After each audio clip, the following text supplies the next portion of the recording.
It's me, Brandon. Last video was probably intense. It was me talking about my experiences with CPTSD. And this topic, it's gonna be about, well, what can we do to stay mentally strong, to create a habit and a routine that will propel us into the future without self-imploding. So a good day for me would be something like I would wake up at 7 or 8 in the morning, which for some people that might be easy. For others, it might not. For me, lately it's actually been kind of difficult. As soon as I wake up, I might drink some water to help jumpstart my metabolism. I might take some vitamins, and then I might go for a walk, but never a run because I don't like running, and I've had very bad experiences with running. So when I'm back from my walk outside, I will probably be hungry enough to eat breakfast, which is pretty rare for me. I don't usually eat breakfast, but I do like to try and get that in my stomach. Breakfast. Tortillas, eggs with cheese and sour cream is kind of my go-to breakfast item. It's actually pretty good, and I believe that it gives me enough energy to start my day. Oh, I almost forgot. You probably should take a shower after you walk too. You don't want to stink. That's important. Even if you're by yourself, what I've found is, I could work by myself in my pajamas or in my underwear or nothing at all, but that almost sets the tone for how I should treat the day, that I shouldn't treat it seriously. So yeah, even if I'm the only one smelling what's going on, I will freshen up for myself because I deserve to pamper myself. So once I've gotten my energy going, I should have a flow. I should have blood pumping through my veins, and I'll start my day. I will start by working. I'll do some editing, I'll do some networking, I'll get through as much as I can until I need a break. And I'll either eat some lunch, I will probably just sit on my beanbag and kind of decompress a little bit. During this time, I might repeat just a set of phrases that helps put my mental space in the right direction. And it goes something like this. I am not my emotional flashbacks. I am heading towards a good state of mind. I am me. I belong to myself. My emotions are not to be feared. They are a source of wisdom. In order to help others, I must first help myself. I am free from their judgment. I'm allowed to say no with a smile. And I'm allowed to be successful even if it makes other people uncomfortable. The first 5, I believe, can apply to anybody with CPTSD.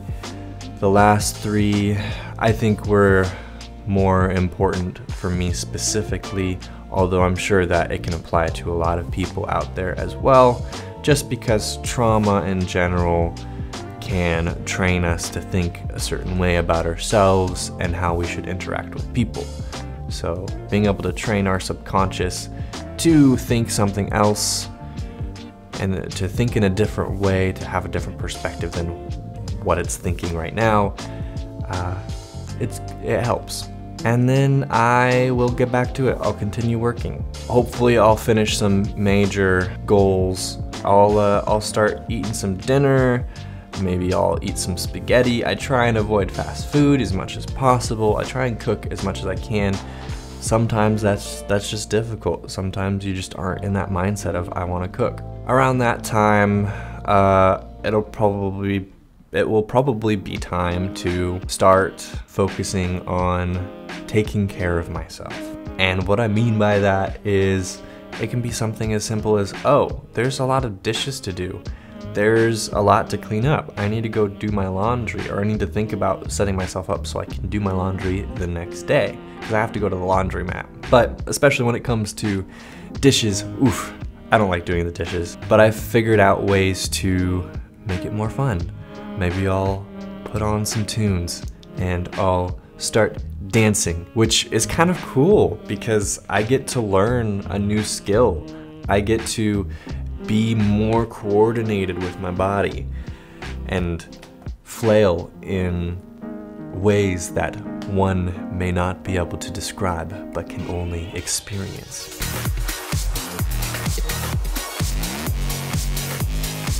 It's really cool because it kind of teaches me to not take myself seriously. That I can actually try at something, but there's no one there to watch, except maybe now. But I got to do it so much that it's like, okay, seeing myself on camera, you know, for me, I think that looks pretty cool. I think that doesn't look half bad. Maybe one day I will be confident enough to go out on a dance floor and just tear it up. So after I've had my fun flinging dishes around and flailing my arms to and fro, I'll probably sit down and just play some video games, which, contrary to popular belief, video games can actually be kind of good for you.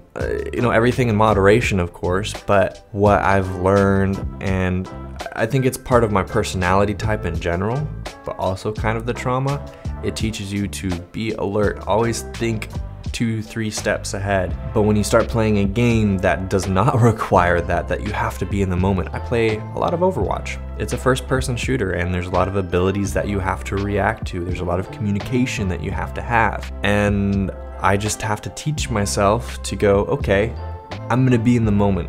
I'm going to make these callouts, I'm going to react to what other people are saying, and I'm gonna do my best.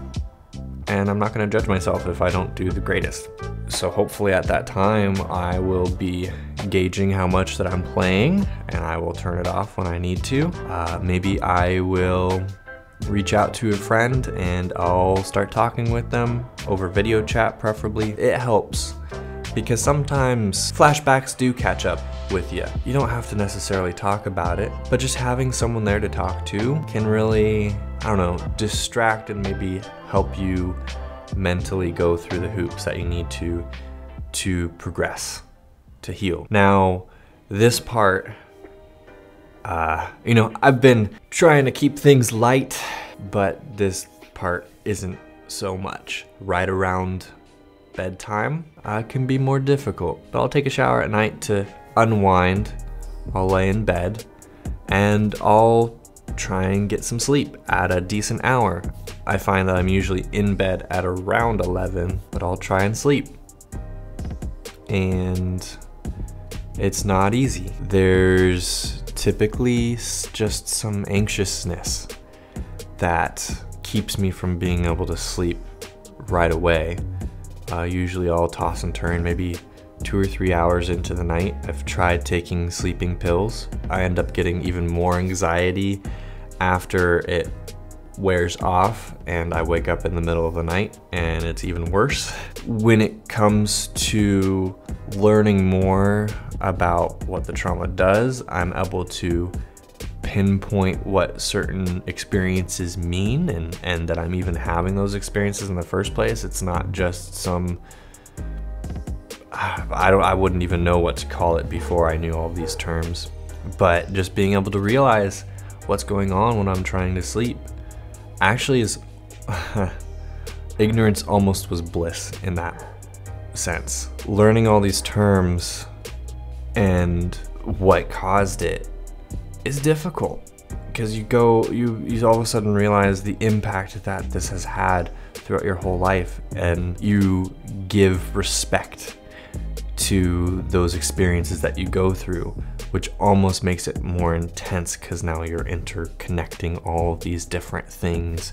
So that's something that I need to figure out how to navigate. I find myself reaching out to friends to just talk about something else at that time. I have friends in different time zones, and so my 1 a.m. might not be 1 a.m. to a friend of mine. I'm still trying to figure out how to navigate that. I know that there's hope. I know that sleeping medication probably isn't the fix, but if it helps you function until you can get a real healing solution, go for it. So yeah, I'll talk to friends. Eventually, I'll get tired enough to finally rest my eyes and go to sleep. I definitely think that I will see what I can do to find better ways to sleep at night, and maybe I'll create an entire video on just that. So keep in mind, I think that's a good way to say subscribe, like my page, my Facebook page. Keep in touch, because I want to create content every single week. So yeah, thank you guys for watching. Hopefully that gives you some good ideas and at least puts in your mind the idea that routine really can help, that there are things that we can do to really push forward in a positive way.